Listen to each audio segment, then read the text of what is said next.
네, 그렇습니다. 요즘 뭐 하도 굵직굵직한 뉴스들이 많이 나와서 부동산 문제가 조금 소외되는 경향이 있는데 그 중에서도 아주 큰 뉴스들이 좀 있어요. 그 내용들을 한번 알아보겠습니다. 자, 첫 번째. 키워드 보면요. 자, 13일부터 9억 넘는 집 살 때, 자, 자금 조달 계획서, 그리고 증빙서를 함께 제출을 해야 됩니다. 자세한 내용을 한번 살펴보면요. 이렇게 됩니다. 자, 투기 과열 지구, 그리고 조정 대상 지역, 자, 비규제 지역으로 우리는 나눠지지요. 우리나라 전국토가 이렇게 나눠졌습니다. 자, 투기 과열 지구와 조정 대상 지역 내에서는 3억 원 이상의 주택을 거래할 때 무조건 자금 조달 계획서를 제출을 해야 합니다. 이건 의무사항이에요. 자, 비규제 지역에서는 6억 원 이상 주택을 거래할 때 무조건 자금 조달 계획서를 제출을 해야 됩니다. 자세한 내용은 이렇게 되는데요. 자, 조정 대상 지역과 비규제 지역도 집값 따라 자금 조달 계획서를 제출을 해야 됩니다. 지금 말씀드린 대로 조정 지역 내에 포함이 되어 있다면 3억 원이 넘어가는 주택을 거래를 할 때, 그리고 조정 지역 외에 있다면 6억 원이 넘어가는 주택을 거래를 할 때 꼭 자금 조달 계획서를 제출을 해야 합니다. 자, 누구에게 증여 상속 받았는지 적어야 하며 서류 안 내면 과태료 500만 원이 부과됩니다. 자, 이 자금 조달 계획서에 특히 또 9억 원이 넘어가는 그 주택을 거래할 때 이 자금 조달 계획서에 이제 필요한 서류가 총 다 합치면 15종 정도가 될 거예요. 그 대표적으로 뭐 증여나 상속을 받았다고 하면 누구한테 얼마를 증여를 받았고 그걸 신고 납부를 했는 납부 영수증이 있어야 될 거고요. 또 뭐 주식을 팔아서 집값을 내겠다 하면 주식거래 증명서, 뭐 잔고증명서, 거기다가 뭐 기타 등등 자기 그 소득 금액 증명원 이것도 있을 수 있겠고요. 통장에 이제 잔고 확인서 이런 것도 이런 내용들도 모두 포함해서 총 한 15종 정도의 구비 서류가 들어가게 됩니다. 조정 지역 내에서 9억 원 이상의 주택을 거래할 때는요. 그리고 조정 대상 지역인 경기도 구리, 안양, 수원, 의왕 등에서도 계획서 제출 의무가 생기고 제출을 해야 됩니다. 그 대상은 수도권 전역으로 확대된다. 자, 보시면은 이렇게 됩니다. 투기 과열 지구라고 하는 곳은 여기죠. 서울 전 지역이죠. 그리고 경기 과천, 성남시 분당구, 광명, 하남, 대구, 수성구, 세종 이렇게 나와 있고요. 이 지역을 포함해서 그러니까 투기 과열지구를 포함해서 나머지 이제 뭐 화성, 동탄 등등 경기도 내에 있는 그 조정 지역까지 다 포함이 되는 거죠. 이 지역 내에서도 이제 그 자금 조달 계획서를 납부하는 게 의무화된다라는 얘기고요. 자, 정부가 불법적인 주택 거래를 막고자 주택 구입 자금의 출처를 꼼꼼하게 들여다보기 위한 조치다라고 설명을 하고 있습니다. 이 자금 조달 계획서를 제출한 이유가. 근데 이거는 오로지 이제 정부의 입장이죠. 정부의 입장에서 보기 편하게 자금 조달 계획서를 제출해라 이 내용이고 시장의 입장은 좀 다르겠죠. 이거하고 좀 상반된 얘기가 있을 텐데 그건 다음 장에서 한 설명드리고요. 자, 이게 기준이 되는 날짜가 중요할 겁니다. 기준이 되는 날짜는 계약일이에요. 계약일을 기준으로 해서 30일 내로 신고를 해야 됩니다. 자, 일반적으로는 이게 공인중개사를 거쳐서 계약을 하실 때는 공인중개사한테 그 서류를 제출하시면 그 부동산에서 신고를 할 거예요. 신고를 하는데 그렇지 않은 분들은 각 시, 군, 구청에 직접 가서 신고를 하셔야 되고요. 또 인터넷을 통해서도 신청 가능하다니까 꼭 30일 내로 신청을 하시길 바라겠고요. 이런 경우가 있어요. 계약일이 이제 가계약도 있을 수 있지 않습니까? 가계약 날짜가 이 가계약을 할 때 내가 이 물건을 구입을 하겠다, 이 주택을 구입을 하겠다라는 그런 충분한 의지에 담보가 되는 금액이 오고 갔다면 이 가계약일이 기준이 되는 거예요. 계약일이 아니라. 금액이 어느 정도 큰 금액이 오고 갔다면 가계약일이 기준이 됩니다. 이 점 꼭 명심하셔야 돼요. 근데 어느 정도의 금액이다라는 기준은 없어요. 그거는 이제 이거 시군구청에서 판단을 하겠죠. 정부관청에서 판단을 할 거니까 이 날짜 꼭 넘기지 마시고 서류를 제출하시고요. 과태료가 여기 500만 원이라고 돼 있어요. 근데 이 과태료 500만 원은 전체적인 과태료가 아니에요. 다만 서류를 제출하지 않았을 때 나오는 과태료고요. 이게 계속 버티고 서류를 제출 안 하다 보면은 이게 집중 조사 대상이 됩니다. 집중 조사 대상이 된다는 거는 이제 우리나라에서 이제 과태료나 벌금을 매길 수 있는 거의 모든 그 기관이 나를 상대로 조사를 한다는 얘기예요. 경찰이 있을 수 있겠고요. 검찰이 있을 수 있겠고요. 또 국토부도 할 수 있겠죠. 거기다가 이제 국세청까지 나를 집중 조사한다는 얘기입니다. 얘기만 들어도 좀 무시무시하죠. 그러니까 이런 일 겪지 않으시려면 꼭 30일 이내로 자금 조달 계약서와 그 필요한 그 재반 증빙 서류들을 꼭 제출하시기 바랍니다. 이게 13일부터 시행이 됐어요. 13일부터 시행이 됐고 그 전에 계약한 거는 소급 적용하지 않습니다. 그러니까 13일 이후로 계약된 내용에 대해서 적용되는 얘기고요. 그리고 아까 말씀드렸다시피 가계약에서 금액이 어느 정도 오고 갔다면 이게 내가 그 주택을 구매하는데 담보하는 마음인지 아닌지 그걸 한번 살펴보셔야 돼요. 대신 기준은 없습니다. 자, 첫 번째 내용으로 한번 살펴봤고요. 두 번째 내용은 이렇습니다. 3억 조달 계획 내라는 정부의 들끓는 분만. 아까 같은 내용이죠. 내용을 보시면 자, 부동산 거래 신고 등에 관한 법률이라고 있어요. 그러니까 부동산 거래 신고 등에 관한 법률 중에 주택 구입에 관한 출처 강화를 위한 규정이 바뀐 거거든요. 그게 바뀌어서 지금 3억 원이 넘어가는 집을 구입을 할 때는 자금 조달 계획서를 내라 이 얘기고요. 사실상 주택거래 허가제 정책은 명백히 사회주의적 발상이다라고 시장을 얘기를 하고 있습니다. 아까 얘기한 내용하고 이어지는 얘기인데 거의 주택거래 허가자라고 보시면 되죠. 사실상 이게 부동산은 물리적으로 총량이 정해져 있잖아요. 특히 토지 같은 경우는 물론 뭐 간척 사업 등을 통해서 좀 늘어나긴 하지만 그게 우리한테 크게 경제적으로 와닿는 부분은 아니니까요. 그래서 토지에 대해서 공공성을 강조하는 그런 공개념 제도는 기존부터 실시가 되고 있었습니다. 예를 들면은 뭐 도로를 개설을 하는데 그 안에 뭐 개인 땅이 있으면 수용하잖아요. 강제 수용하죠. 그리고 뭐 대규모 택지 개발을 합니다. 신도시 계획 같은 게 발표돼서 그 택지 안에 있는 그 토지들도 전부 다 강제 수용을 하잖아요.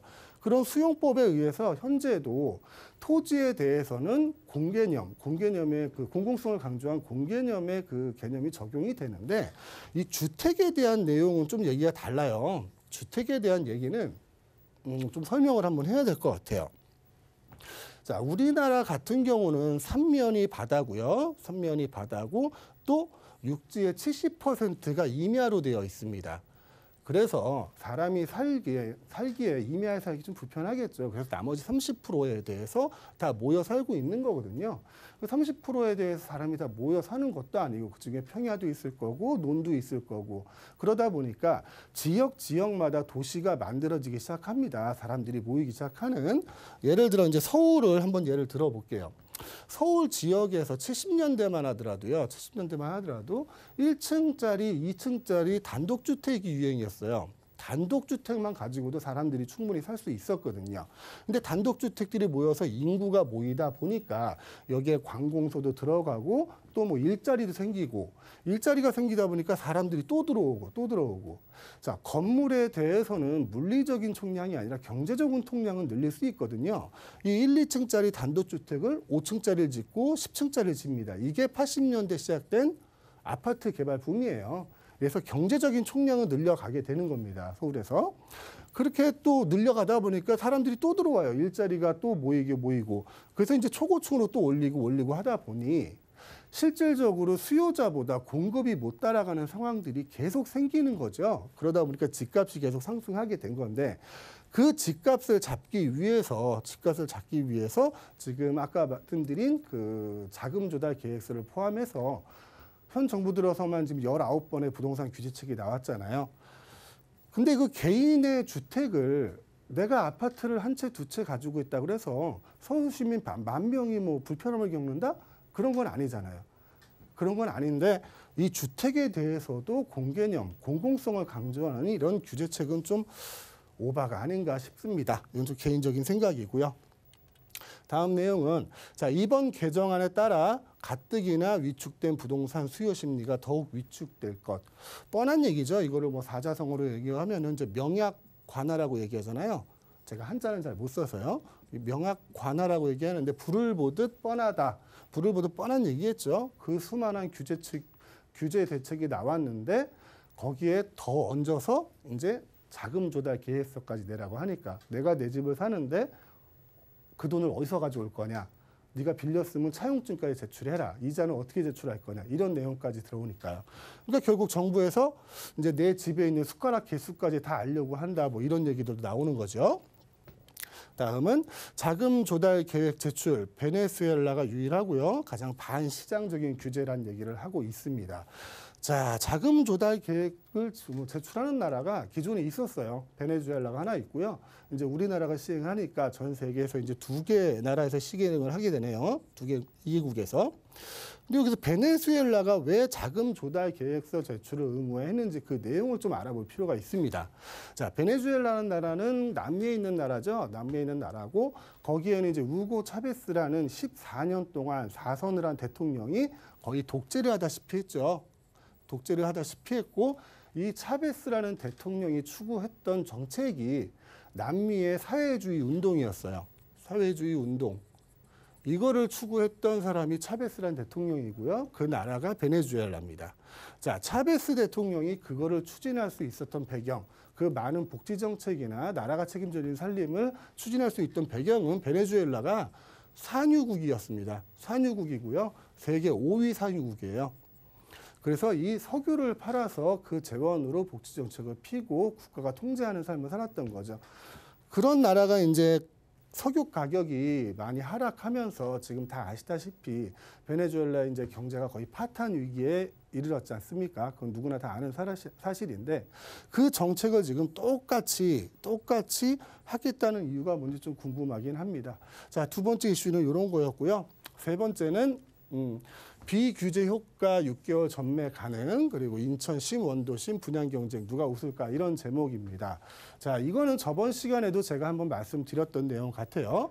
자, 인천 중위매매가 상승률이 대구, 대전, 광주를 웃돌고 있다고 합니다. 자, 작년까지만 해도요. 작년까지만 해도 인천의 중위가 매매 상승률은 1.9%였어요. 1.9%고요. 대구가 한 8% 정도 선 되고 대전이 14% 정도 되고 광주가 5% 정도 됐습니다. 근데 최근 3개월 동안 이게 완전히 역전이 돼버려요. 3개월 동안의 통계를 보면 인천 중위권 가격은 12.5%가 올라갔습니다. 12.5%가 올라갔고 나머지 뭐 대전, 대구, 광주 같은 경우는 2에서 3% 정도를 보고 있는 거죠. 그런 효과가 왜 나타나느냐를 한번 살펴봤더니 이런 교통 호재가 있었던 거예요. 첫째는 여기서 나오는 비규제 효과죠. 인천은 조정지역이 아닌 수도권이기 때문에, 그리고 거기에 이제 GTX B 노선을 비롯하여 올해 인천 지역에 이제 그 개통되는 철도만 3가지입니다. 첫째가 인천 지하철 1호선. 인천 지하철 1호선이 연장선이 개통이 되고요. 두 번째는 지하철 7호선이죠. 서울 지하철 7호선이 개통이 됩니다. 그리고 세 번째는 수인선 3단계. 수인선 3단계 개통이 돼요. 이런 교통 호재에 비규제까지 규제를 받지 않는 그 비규제 지역이라는 그 효과까지 보게 돼서 인천이 지금 집값이 많이 올라가고 있는 거죠. 자, 13일 인천 원도심 분양 시작을 합니다. 특장점 좀 다르긴 한데 몇 가지 단지가 있어요. 올해 5월까지 인천에서만 지금 분양되는 게 18,000가구 정도가 된다니까 이런 정보들 한번 살펴보시고요. 인천 주택시장의 반응은 무엇보다 고강도 규제를 받지 않는다는 게 주요하다. 자, 인천에서 만약에 아파트를 분양을 받으신다면 6개월이 지나면 분양권 전매가 가능합니다. 또 거기다 비규제 지역이다 보니 양도세 중과에서도 빠지겠죠. 그리고 또 비규제 지역이다 보니 대출 규제에서도 한층 더 완화되는 내용을 보실 수 있을 겁니다. 제가 누차 말씀드렸던 얘기가 있어요. 남들이 다 보는 곳을 같이 투자를 하게 되면 거기에 다른 사람들의 기대 수익까지 포함해서 내가 투자를 하게 되는 거예요. 그러다 보면 이제 내 투자금은 더 많아지게 되는 거죠. 투자금이 많아진다는 거는 내 수익률이 줄어들 확률이 점점 커진다는 거고 투자에 대한 위험도 커진다는 겁니다. 제가 몇 번을 말씀드렸는데 살짝만 돌려보시면, 고개를 살짝 돌려보시면 그 사람들이 보는 그 옆에 옥석과 같은 그런 그 황금과 같은 물건들이 있거든요. 그런 지역들을 제가 계속 설명을 드리고 있는 겁니다. 그래서 인천 지역을 한 2, 3주에 대해서 좀 설명을 드린다는 거고요.